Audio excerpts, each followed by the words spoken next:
السلام علیکم ناظرین، میں ہوں میاں عقیل افضل اور آپ دیکھ رہے ہیں میرا یوٹیوب چینل۔ ناظرین، آج کے اس ویلاگ کے اندر 3 بڑی خبریں آپ کے ساتھ شیئر کرنے جا رہا ہوں۔ سب سے پہلی خبر میں آپ کو بتاتا چلوں کہ آئی ایم ایف نے عمران خان کے خط کا جواب دے دیا ہے۔ اس خط کے اندر کیا کہا گیا ہے وہ خبر آپ کے ساتھ شیئر کریں گے۔ دوسری بڑی خبر یہ ہے کہ مظاہر علی اکبر نقوی کو کن الزامات کے تحت جو ہے وہ نکالا گیا، وہ الزامات سامنے آ گئے اور اس کے اوپر کونسل کی رائے بھی سامنے آ گئی۔ تیسری بڑی خبر آپ کے ساتھ شیئر کریں گے کہ محمود خان اچکزئی نے عام انتخابات صدارتی انتخابات کے میدان سے بھاگنے کی کوشش کی ہے۔ وہ کس طرح کوشش کی ہے اور کیا کیا گیا ہے، کیا اس کے اثرات ہوں گے، اس پر بھی اپنا تجزیہ جو ہے وہ میں پیش کروں گا۔ تو ناظرین، اس سے پہلے کہ اپنے ویلاگ کا میں باقاعدہ آغاز کروں، آپ سے گزارش ہے کہ فوری طور کے اوپر چینل کو سبسکرائب کر دیں اور بیل آئیکن کا بٹن پریس کر دیں تاکہ میری جانب سے جتنی بھی ویڈیوز جو ہے وہ جاری کی جائے وہ فوری طور پر آپ تک پہنچ سکیں۔ اب ناظرین، باقاعدہ ویلاگ کا آغاز کرتے ہیں۔ سب سے پہلے اور سب سے بڑی خبر کہ آئی ایم ایف نے عمران خان کے جانب سے جو 28 فروری کو خط لکھا گیا تھا، جس میں یہ کہا گیا تھا کہ پاکستان کے اندر جب تک انتخابی دھاندلی کے معاملات حل نہیں ہوتے، حلقوں کا آڈٹ نہیں ہو جاتا، تب تک آئی ایم ایف پاکستان کے ساتھ پروگرام نہ کرے۔ اور عمران خان نے اس کے اوپر وضاحت یہ دی تھی کہ ان کی جانب سے جب تک جو ہے وہ حکومت پراپر نہیں بن جاتی، اگر پاکستان کو قرضہ دے دیا گیا تو وہ قرضہ کون اتارے گا، اس لیے عمران خان نے کہا تھا کہ میں یہ خط میری طرف سے لکھا گیا ہے۔ اب آئی ایم ایف نے اس کا جواب یہ دیا ہے کہ پاکستان کے کسی بھی ملک کے سیاسی معاملات اندرونی معاملات ہوتے ہیں اور اقتصادی صورتحال کے پیش نظر جو ہے ہم اس کو سیاسی معاملات اور جو معاشی معاملات ہیں ان کو ہم آپس میں مکس اپ نہیں کرتے۔ پھر یہ بھی کہا گیا ہے کہ اقتصادی صورتحال کے پیش نظر انتخابی تنازع کے حل کے لیے حوصلہ افزائی کرتے ہیں، پاکستان کے ساتھ آئی ایم ایف کے تعلقات میں فائنینشل استحکام کی ضمانت حاصل کرنے کی بھی حوصلہ افزائی کرتے ہیں، گورننس کرپشن کے خلاف اقدامات کے مؤثر ہونے کے خواہش مند ہیں، نجی شعبہ کاروبار سرمایہ کاری ملازمتوں کے فروغ کی حمایت کرتے ہیں، ان بنیادوں پر دوسرے جائزے کے لیے تیار ہیں، اور حکومت پاکستان اگر گزارش کرے تو medium term economic programme Pakistan کے ساتھ کرنے کے لیے بھی تیار ہے۔ ناظرین، آئی ایم ایف کی جانب سے یہ اعلامیہ کے طور کے اوپر جاری کیا گیا، جس میں بڑا واضح طور پر انہوں نے کہہ دیا ہے کہ عمران خان کا جو مطالبہ ہے کہ پاکستان کو امداد نہ دی جائے جب تک الیکشن کا معاملہ حل نہیں ہو جاتا، اس معاملے کی کوئی اہمیت نہیں ہے۔ اب عمران خان نے جب یہ خط لکھا تھا، میں نے اس وقت بھی ویلاگ کے اندر یہ کہا تھا کہ عمران خان کی جانب سے یہ خط لکھنا صرف اور صرف پاکستان کے خلاف سازشی اس کو قرار دیا جا سکتا ہے، لیکن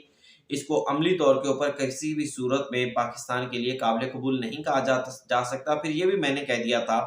کہ عمران خان کی جانب سے آئی ایم ایف کو خط لکھنے کا کوئی بھی فائدہ نہیں ہوگا، کیونکہ آئی ایم ایف کا معاملات کسی بھی سیاست کے ساتھ یا کسی بھی اپوزیشن لیڈر کے ساتھ نہیں ہوتے، بلکہ جس بھی ملک میں حکومت ہوتی ہے، آئی ایم ایف صرف اور صرف اس کے ساتھ ڈیل کرتا ہے، اپنی شرائط رکھتا ہے، اپنے ملک کی اکنامیکل کنڈیشن کو دیکھتے ہوئے شرائط رکھی جاتی ہیں اور اس کے بعد قرضہ جات دے دیے جاتے ہیں، اور ملک کے لیے جو معاشی اشاریے ہیں وہ جاری کر دیے جاتے ہیں کہ جناب اس ملک کی معیشت درست سمت میں چل رہی ہے۔ پھر یہ بھی کوئی خوشی کی بات نہیں ہے کہ اگر آئی ایم ایف پاکستان کے ساتھ چلنے کو تیار ہے، اس کا ایک مطلب یہ بھی ہوگا کہ اس کا بوجھ الٹیمیٹلی پاکستان کی عوام پر آنا ہے اور پاکستان کی عوام نے یہ سب کچھ برداشت کرنا ہے۔ اب ناظرین، دوسری بڑی خبر کے اوپر آتے ہیں۔ جسٹس مظاہر علی اکبر نقوی کے حوالے سے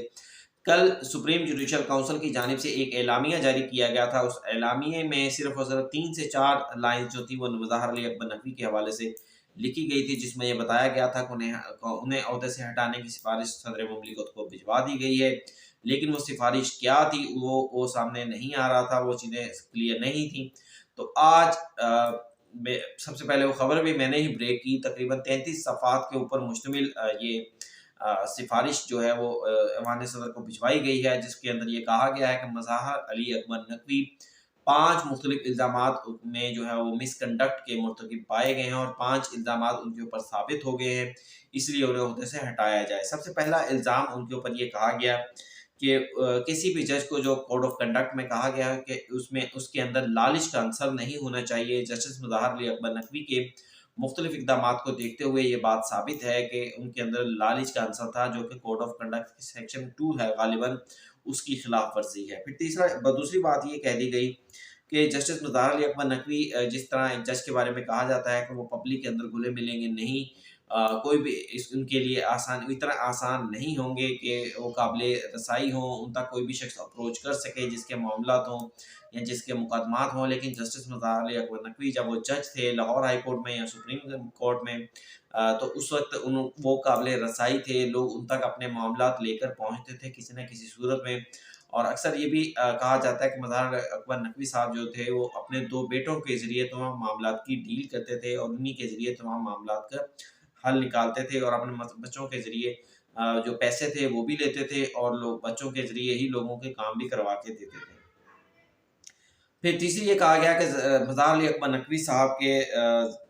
اقدامات ذاتی مفاد کے لیے تھے، یعنی وہ کوشش کرتے تھے کہ وہ بطور جج جو ہے وہ اپنے ذاتی مفاد کسی نہ کسی طرح سے حاصل کر لیں۔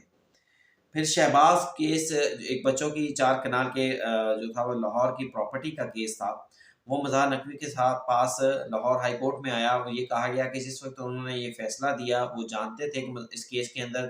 چھوٹے بچوں کو جان بوجھ کر فریق نہیں بنایا گیا، لیکن اس کے باوجود بھی انہوں نے یہ فیصلہ دیا اور چھوٹے بچوں کو ایک قیمتی جائیداد سے محروم کر دیا۔ پھر یہ بھی کہا گیا کہ مظاہر علی اکبر نقوی صاحب نے مختلف قیمتی تحائف بھی لیے، جس میں 50 لاکھ روپیہ کیش کا ذکر ہے۔ پھر ان کے جو بچے ہیں ان کے لیے مختلف ایک ہاؤسنگ سوسائٹی کے اندر رہائشی اور کمرشل پلاٹس کو جو ہے وہ کم قیمت کے اوپر حاصل کیا گیا۔ ظاہری بات ہے ہاؤسنگ سوسائٹیاں جو ہوتی ہیں وہ اس قسم کے آفرز بڑے عہدوں پر بیٹھنے والوں کے لیے کرتی ہیں، انہیں فائدے دیتی ہیں اور پھر ان سے اگینسٹ اس کے برعکس جو ہے وہ فائدے لیتی ہیں۔ تو مظاہر نقوی صاحب کے اس کیس کے اندر یہ بات بڑی واضح ہو چکی تھی۔ مظاہر نقوی صاحب نے یہ کمرشل اور رہائشی پلاٹ جو ہیں وہ اپنے بیٹوں کے نام پر حاصل کیے، پھر اس ہاؤسنگ سوسائٹی کے مالک سے بھی ملاقاتیں یہ کرتے رہے ہیں۔ اب یہ کہا گیا کہ ان تمام اقدامات سے عدلیہ کی ساکھ متاثر ہوئی، مظاہر علی اکبر نقوی صاحب کو فوری طور پر عہدے سے ہٹایا جائے، اور کیونکہ کونسل انہیں ہٹانے کی سفارش کر رہی ہے، اگر وہ عہدے پر ہوتے تو اس لیے آج کے بعد سے وہ اپنے نام کے ساتھ کہیں پر بھی جسٹس ریٹائرڈ یا سابقہ جج کا نام جو ہے وہ ان کے ساتھ نہیں لکھا جائے۔ یہ اور اس کے ساتھ ساتھ کیونکہ سپریم کونسل نے اب یہ سفارشات کر دی ہیں اور اب اس میں صدر مملکت اگر اس کی منظوری دے دیتے ہیں، جو کہ اب میرے خیال سے دے بھی دیں گے، عارف الوی صاحب ہوتے تو شاید وہ کچھ ریزسٹ کرتے۔ نقوی صاحب پاکستان تحریک انصاف سے کافی لگاؤ رکھتے تھے، لیکن اب وہ الوی صاحب بھی آج جا رہے ہیں، انہیں گارڈ آف آنر دے دیا گیا ہے، تو پھر نئے صدر جو بھی آصف علی زرداری صاحب ہوں گے وہ اس کی منظوری دے دیں گے، تو نقوی صاحب کو کسی بھی قسم کی سابقہ جج کی جو مراعات ہیں وہ نہیں دی جائیں گی۔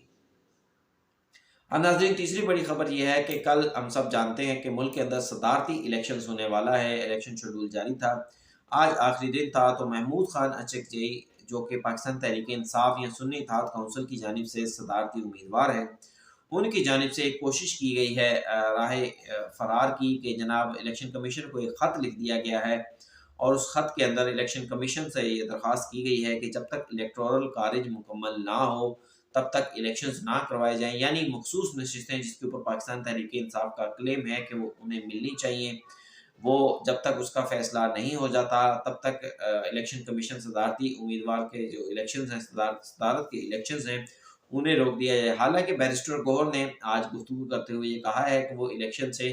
کسی بھی صورت جو ہے وہ بائیکاٹ نہیں کریں گے پریزیڈنشل الیکشنز کا، لیکن ساتھ یہ بھی کہہ دیا گیا کہ پاکستان تحریک انصاف چاہتی ہے کہ پہلے الیکٹورل کارج جو ہے وہ اس کو مکمل کیا جائے۔ اب ناظرین محمود خان اچکزئی کی جانب سے یہ جو کوشش ہے یہ بڑا واضح ہے کہ یہ کچھ بھی اس میں سے رزلٹ کچھ بھی نہیں نکلے گا، کیونکہ اس خط کی قانونی حیثیت جو ہے وہ بالکل بھی واضح بالکل بھی متنازع نہیں بلکہ بالکل واضح ہے کہ یہ کوشش کی گئی ہے کہ اس خط کے اوپر الیکشن جو ہے وہ نہیں رکیں گے، لیکن سیاسی طور کے اوپر ضرور پاکستان تحریک انصاف کھیلے گی، جیسا کہ پاکستان تحریک انصاف کی جانب سے ہم جانتے ہیں کہ اکثر معاملات کے اندر صرف اور صرف وہ رکاوٹ ڈالنے والی یا پھٹا ڈالنے والی ہی